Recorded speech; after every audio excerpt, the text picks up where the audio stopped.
En 1973, Bruce Lee est au sommet de sa gloire. Adulé par Hollywood et dans le monde entier, il était acteur dans des films d'arts martiaux, et était en train de tourner le film Le Jeu de la mort, qu'il avait également coécrit et qu'il co-réalisait avec Robert Clouse, au moment de son décès. Quelques semaines plus tôt, il avait terminé la superproduction Opération Dragon. Si est le dernier film qu'il ait terminé, et qui est aujourd'hui encore considéré comme une référence dans le genre. Lors du tournage, l'acteur était très amaigri, il ne pesait plus que 55 kilos et il semblait assez fatigué.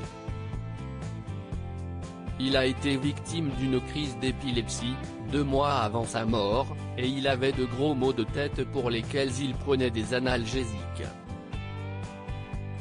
Le seul moyen pour lui d'apaiser les crises. Le 20 juillet 1973, à Hong Kong, Bruce Lee s'effondre dans l'appartement d'une amie, l'actrice Betty Ting Pei. Les secours arrivent rapidement sur place, mais ne peuvent rien faire, la star de cinéma a succombé à un œdème cérébral. Après autopsie, l'A des arts martiaux aurait fait une réaction allergique rare aux analgésiques qu'il prenait pour ses migraines. Plusieurs rumeurs ont parlé d'un assassinat, mais cela n'a jamais été prouvé et aucune piste sérieuse n'a pu être exploitée. Aujourd'hui, certains médecins pensent que le médicament n'avait rien à voir mais que les migraines du père de Brandon Lee étaient en réalité des accidents vasculaires cérébraux. Un autre médecin légiste a raconté à la presse suspecter un abus de cortisone à l'origine de son décès. L'acteur Lee prenait de la cortisone depuis 1970 à cause d'une blessure au dos.